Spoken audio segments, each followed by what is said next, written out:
Hola chicos y chicas, soy José Manuel Guevara, profesor de realización, montaje y postproducción y os doy la bienvenida a esta asignatura.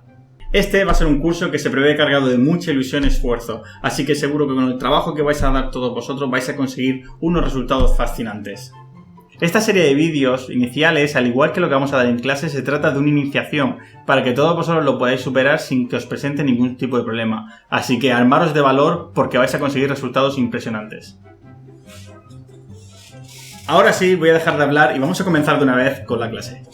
2000 years later. Hola, estamos aquí de nuevo. Estoy en la página oficial de Adobe Premiere. Para quien le interese, de aquí podéis ver los planes que tienen, las ofertas que hay para estudiantes, etcétera, para el caso de que lo quisierais adquirir para vuestra casa. Pero lo que aquí a nosotros nos parece más relevante es conocer cuáles son los requisitos del sistema que tiene Adobe Premiere, ya que estos pues, nos pueden condicionar a la hora de trabajar en un ordenador u otro, o saber qué velocidad vamos a obtener cuando queramos realizar cualquier tipo de proceso. Bien, un aspecto interesante a comentar son los requisitos mínimos que se utilizan en la edición de vídeo y en la maquetación. Digamos que esto en el sistema de trabajo de una producción somos la parte que menos requisitos de sistema necesitamos, porque podemos hacer funcionar el software con menor potencia, ya que si comparamos con otro tipo de programas como 3ds Max o programas para postproducción, de añadir efectos, partículas y demás, pues si aquí observamos los requisitos de Premiere son mucho más bajos. Digamos que algo que se mantiene es la infraestructura sobre la cual se va a mover este software. Antes existían, o quizá lo conozcáis, habían dos tipos de infraestructuras, la de 32 bits y la de 34. Al principio, tanto Premiere como Photoshop y prácticamente toda la suite de Adobe, excepto After Effects, podía trabajar para las dos infraestructuras, pero de un tiempo a esta parte, por potencia y demás, Adobe decidió abandonar la versión de 32 bits y ya solo se centran en los procesadores de 64 bits. Esto es un aspecto muy interesante por si alguno de vosotros está interesado en comprarse un PC o renovarlo. Que sepáis que de ahora en adelante sería recomendable que trabajarais sobre 64. Como veis, la tarjeta RAM, que lo mínimo que se recomienda son 8 GB. Esto ya, bueno, es una RAM bastante corta, no es mucho. Si os fijáis, los últimos dispositivos móviles ya comienzan a tener 3, 4, incluso 6 GB de RAM. Y básicamente la RAM es interesante porque es la que nos ayuda a realizar las previsualizaciones antes de un renderizado. Entonces esto es muy interesante para que podamos movernos y editar vídeo y ver exactamente qué es lo que estamos editando y cómo estamos trabajando. Por último, lo último que quería comentar es la parte de la tarjeta gráfica. Una tarjeta gráfica se ha vuelto muy interesante y muy importante tener una tarjeta gráfica buena o que sea adecuada para realizar este tipo de edición de vídeo. ¿Por qué? Porque digamos que las renderizaciones, la obtención de la imagen final, siempre se había realizado por CPU, es decir, el procesador era el que realizaba todos los esfuerzos, todo el trabajo para obtener la imagen final. La última tecnología ha permitido que sea la gráfica o que la gráfica pueda ayudar a que este proceso sea mucho más rápido, que se acelere el proceso. Y esto es lo que se conoce como rendimiento acelerado por GPU. Bien, ¿por qué es interesante esto? Porque el GPU, como veremos más adelante, también conocido como CUDA, solo se puede realizar a través de gráficas NVIDIA. Esto es importante porque, como he comentado antes, si queréis o estáis pensando en comprar un PC nuevo, es a tener en cuenta que si vas a trabajar mucho edición de vídeo y demás, que sea un PC que va a permitir que los tiempos de render no sean muy disparados y que sean lo más rápido posible para que podáis trabajar de una manera más óptima.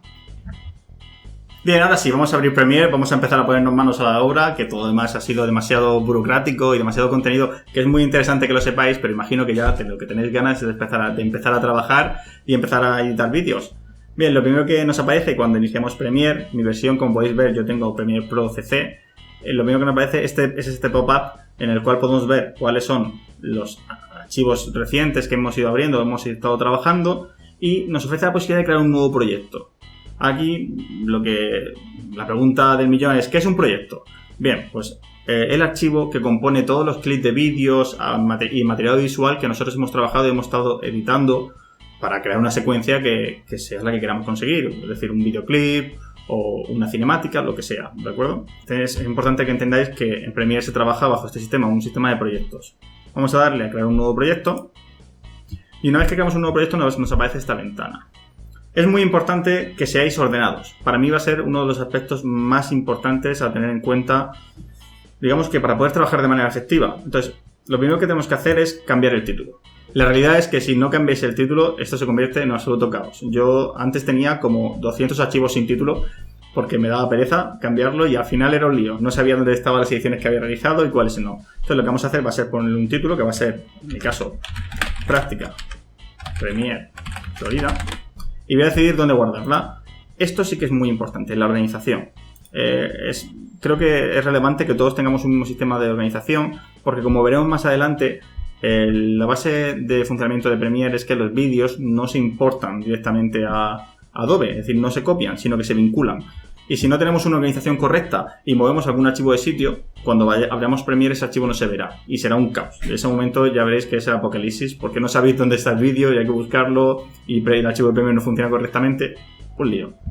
En mi caso voy a ir a la asignatura de postproducción y lo que he hecho ha sido crear una carpeta donde va a estar el proyecto. Dentro de donde voy a guardar el proyecto es aquí dentro, ¿vale? Y dentro de esta carpeta que se llama Práctica Premiere 1 he creado una serie de parámetros que me gustaría que repitierais siempre, porque son muy importantes y los vamos a visualizar ahora mismo. Yo, donde voy a guardar mi proyecto va a ser en la pestaña de Save. De aquí lo voy a seleccionar y aquí voy a guardar.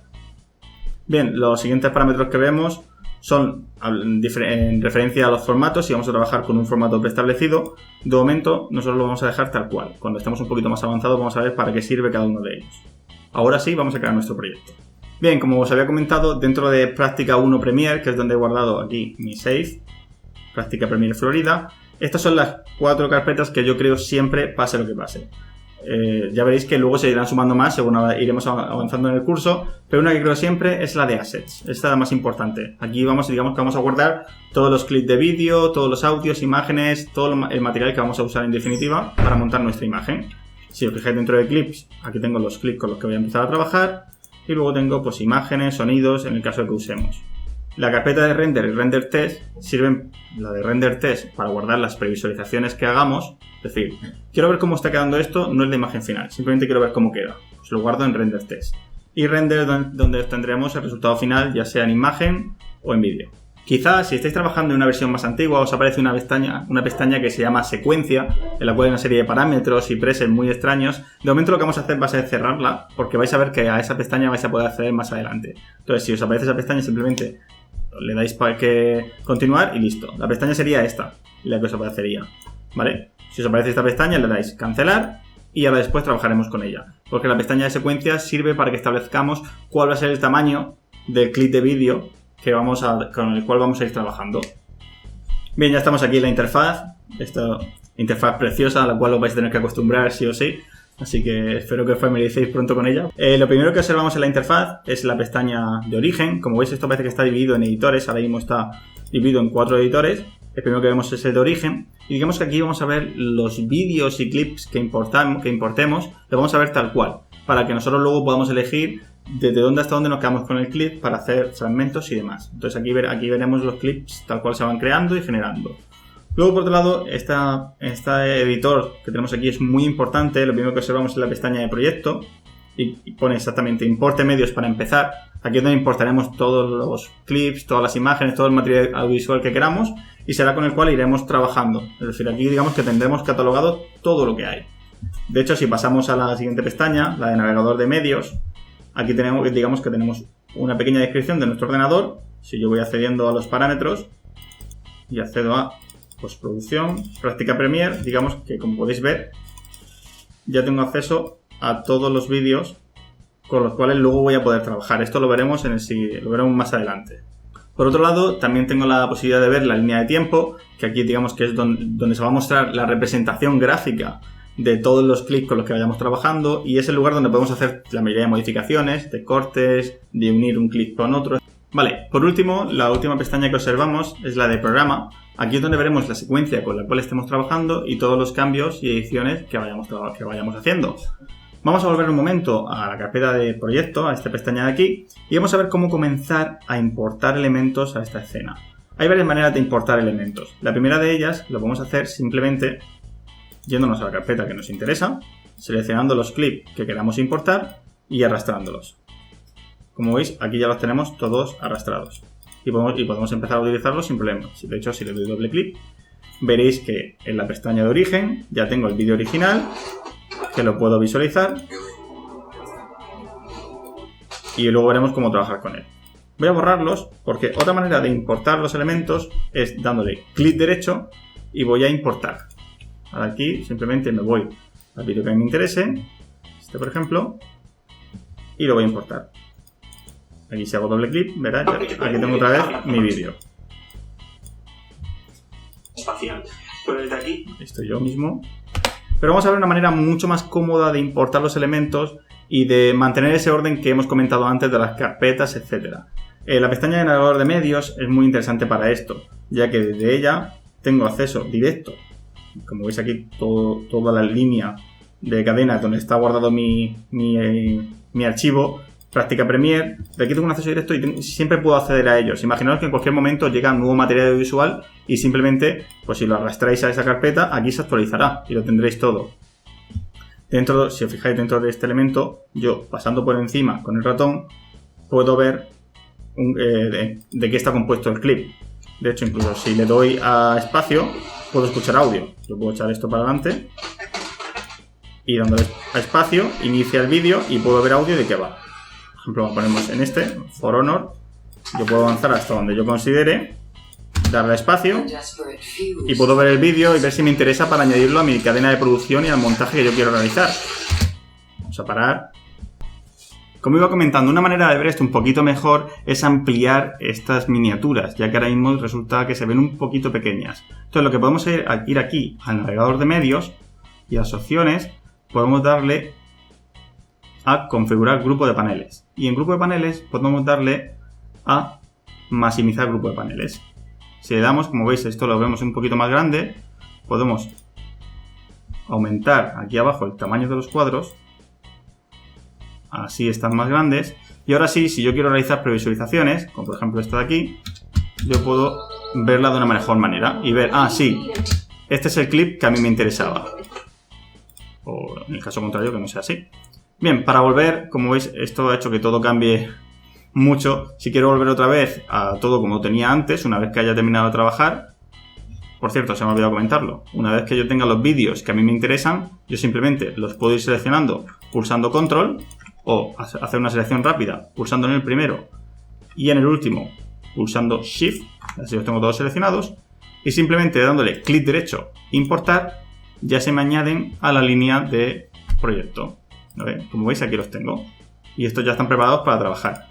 Si yo quiero volver a poner el archivo tal y como lo tenía antes, en la pestaña, la visión esta, es muy fácil. Simplemente me voy de nuevo aquí a navegador de medio, configuración de paneles y restaurar el tamaño del grupo de paneles. Como veis, ya lo tengo todo como antes.